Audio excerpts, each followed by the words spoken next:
गीता की अलौकिक शिक्षा। परम श्रद्धेय स्वामी राम सुखदास जी महाराज कहते हैं, प्राणी मात्र के परम सुहृद भगवान के मुख से निःसृत श्रीमद् भगवद गीता मनुष्य मात्र के कल्याण के लिए व्यवहार में परमार्थ की अलौकिक शिक्षा देती है।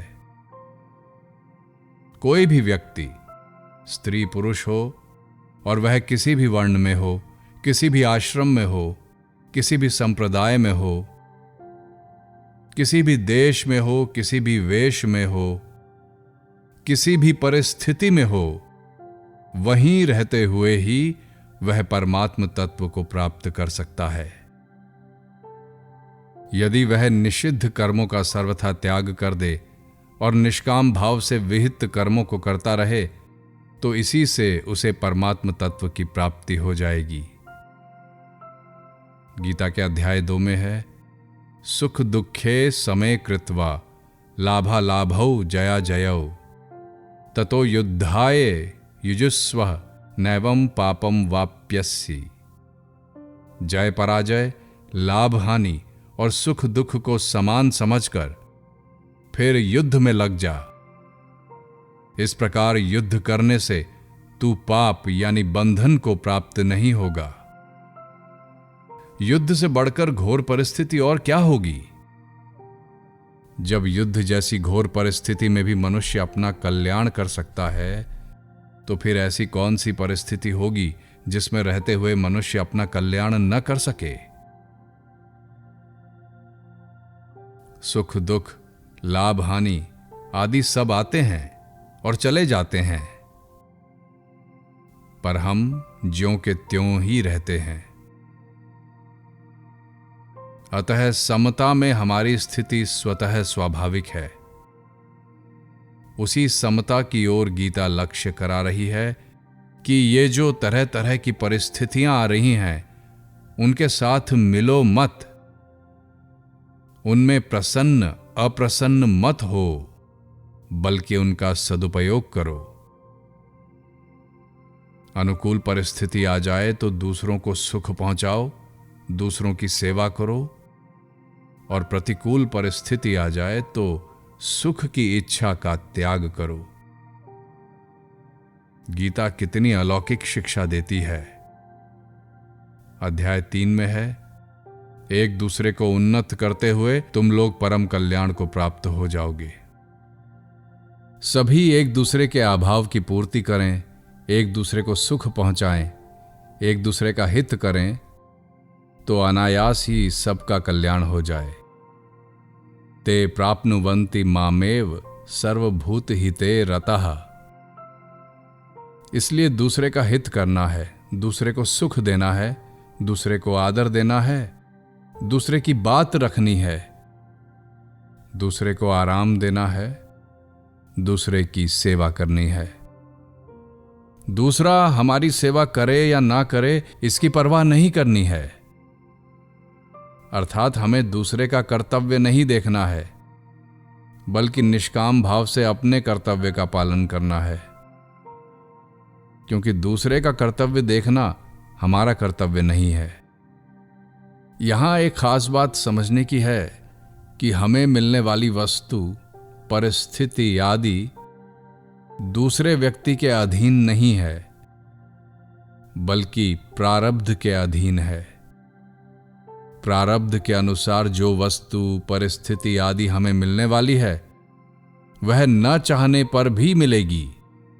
जैसे न चाहने पर भी प्रतिकूल परिस्थिति अपने आप आती है, ऐसे ही अनुकूल परिस्थिति भी अपने आप आएगी। दूसरे व्यक्ति को भी वही मिलेगा जो उसके प्रारब्ध में है, पर हमें उसकी ओर न देखकर अपने कर्तव्य की ओर देखना है, अर्थात अपने कर्तव्य का पालन, सेवा करना है। दूसरी बात, हमारी सेवा के बदले में दूसरा भी हमारी सेवा करेगा तो हमारी सेवा का मूल्य कम हो जाएगा। जैसे हमने दूसरे को 10 रुपए दिए और उसने हमें 5 रुपए लौटा दिए, तो हमारा देना आधा ही रह गया। अतः यदि दूसरा बदले में हमारी सेवा ना करे तो हमारा बहुत जल्दी कल्याण होगा, यदि दूसरा हमारी सेवा करे अथवा हमें दूसरे से सेवा लेनी पड़े तो उसका बड़ा उपकार माने, पर उसमें प्रसन्न ना हो। प्रसन्न होना भोग है और भोग दुख का कारण है। ये ही संस्पर्शजा भोगा दुख योनय एवते। अध्याय 5। मैं सुख लूं, मेरा आदर हो जाए, मेरी बात रह जाए, मुझे आराम मिले, दूसरा मेरी सेवा करे, ये भाव महान पतन करने वाला है। अर्जुन ने भगवान से पूछा कि मनुष्य ना चाहता हुआ भी पाप क्यों करता है? तो भगवान ने कहा कि मुझे मिले यह कामना ही पाप कराती है। अध्याय 3। जहां व्यक्तिगत सुख की कामना हुई कि सब पाप, संताप, दुख, अनर्थ आदि आ जाते हैं। इसलिए अपनी सामर्थ्य के अनुसार सबको सुख पहुंचाना है, सबकी सेवा करनी है, पर बदले में कुछ नहीं चाहना है। हमारे पास अपने कहलाने वाले जो बल, बुद्धि, विद्या, योग्यता आदि हैं, उसे निष्काम भाव से दूसरों की सेवा में लगाना है। हमारे पास वस्तु के रहते हुए दूसरे को उस वस्तु के अभाव का दुख क्यों भोगना पड़े? हमारे पास अन्न, जल और वस्त्र के रहते हुए दूसरा भूखा, प्यासा और नंगा क्यों रहे? ऐसा भाव रहेगा तो सभी सुखी हो जाएंगे। एक दूसरे की अभाव की पूर्ति करने की रीति भारतवर्ष में स्वाभाविक ही रही है। खेती करने वाला अनाज पैदा करता था तो वो अनाज देकर जीवन चलाने की सब वस्तुएं ले आता था। उसे सब्जी, तेल, घी, बर्तन, कपड़ा आदि जो कुछ भी चाहिए वो सब उसे अनाज के बदले में मिल जाता था। सब्जी पैदा करने वाला सब्जी देकर सब वस्तुएं ले आता था। इस प्रकार मनुष्य कोई एक वस्तु पैदा करता था और उसके द्वारा वो सभी आवश्यक वस्तुओं की पूर्ति कर लेता था। पैसों की आवश्यकता ही नहीं थी। परंतु अब पैसों को लेकर अपनी आदत बिगाड़ ली। पैसों के लोभ से अपना महान पतन कर लिया।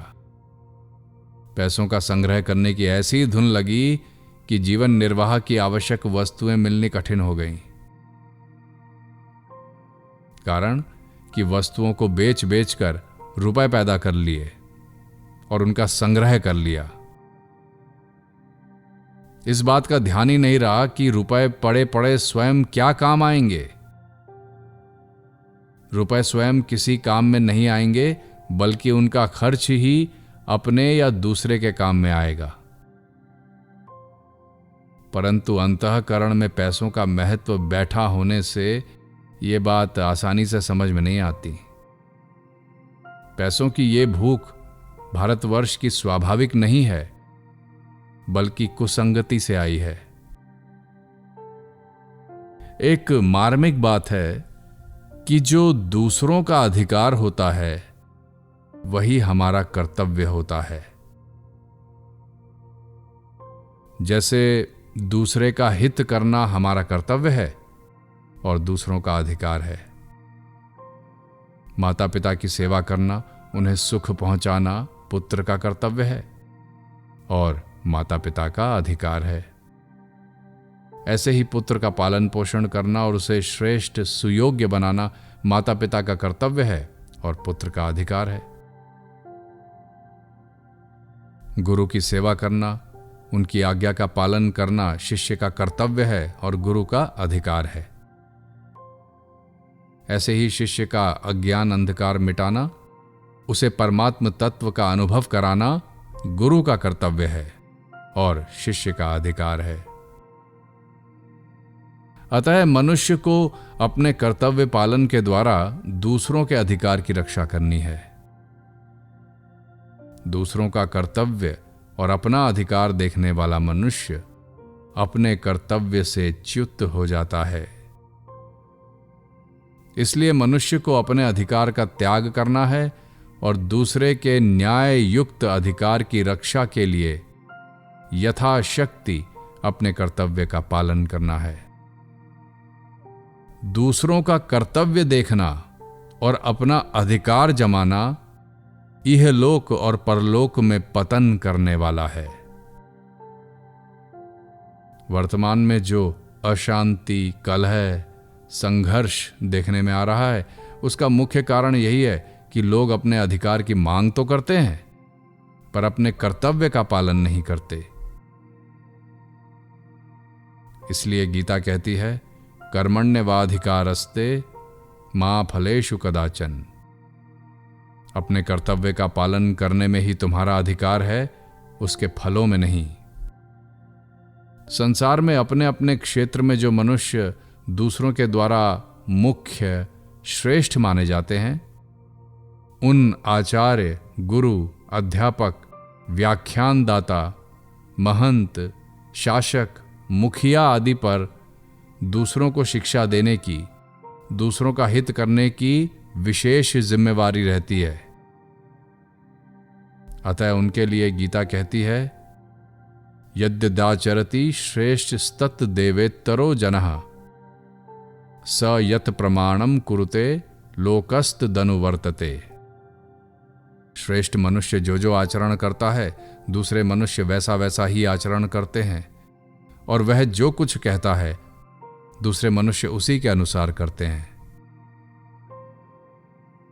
उपर्युक्त श्लोक में श्रेष्ठ मनुष्य के आचरण के विषय में तो यत यत, तत तत और एव ये 5 पद आए हैं, पर प्रमाण यानी वचन के विषय में यत और तत ये 2 ही पद आए हैं।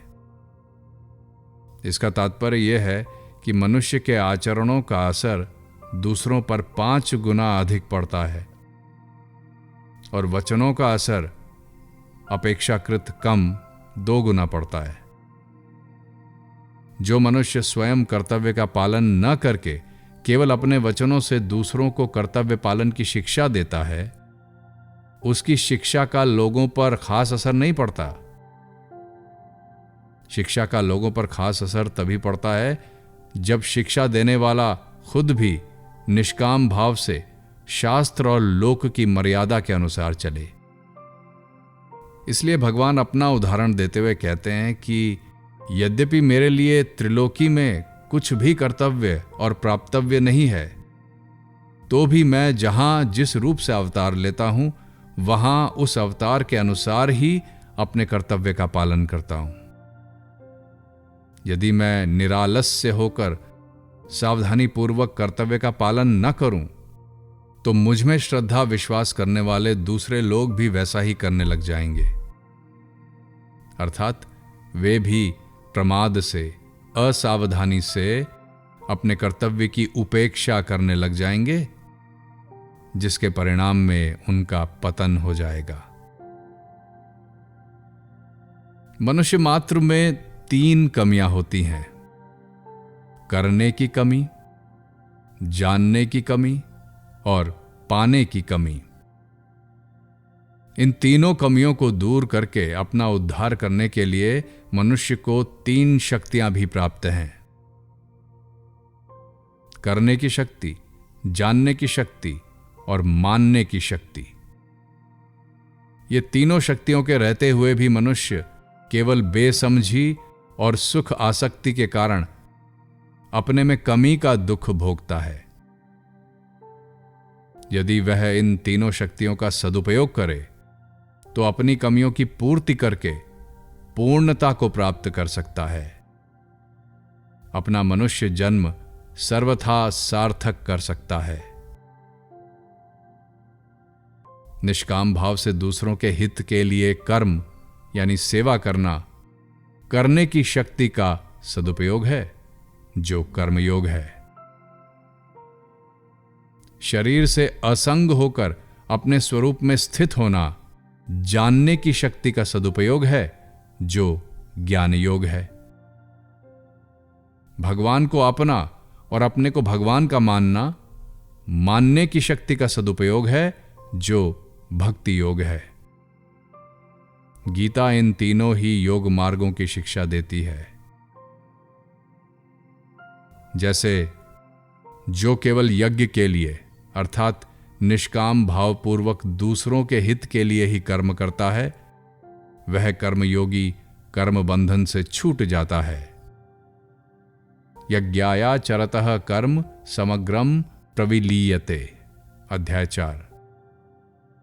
कारण कि शरीरादि पदार्थों को अपना और अपने लिए न मानकर दूसरों की सेवा में लगाने से इन पदार्थों से अपने आप संबंध विच्छेद हो जाता है। जो संपूर्ण क्रियाओं को प्रकृति के द्वारा होने वाली देखता है और अपने आप को किसी भी क्रिया का कर्ता नहीं देखता, उस ज्ञान योगी को अपने स्वरूप का बोध हो जाता है। जो संसार से विमुख होकर केवल भगवान की ही शरण हो जाता है और भगवान के सिवाय कुछ भी नहीं चाहता, उसके उद्धार की संपूर्ण जिम्मेवारी भगवान पर ही आ जाती है। इसलिए भगवान स्वयं उस शरणागत भक्त के योगक्षेम का वहन करते हैं, उसके संपूर्ण पापों का नाश कर देते हैं, उसका मृत्यु रूप संसार समुद्र से जल्दी ही उद्धार कर देते हैं और उसे तत्व ज्ञान भी करा देते हैं। भक्ति योग में यह विशेषता है कि भक्त भगवत कृपा से भगवान को तत्व से जान भी जाता है, भगवान के दर्शन भी कर लेता है और भगवान को प्राप्त भी कर लेता है। इस प्रकार गीता में ऐसी अनेक अलौकिक शिक्षाएं दी गई हैं जिनके अनुसार आचरण करके मनुष्य सरलता से, सुगमता से अपने परम लक्ष्य परमात्म तत्व की प्राप्ति कर सकता है।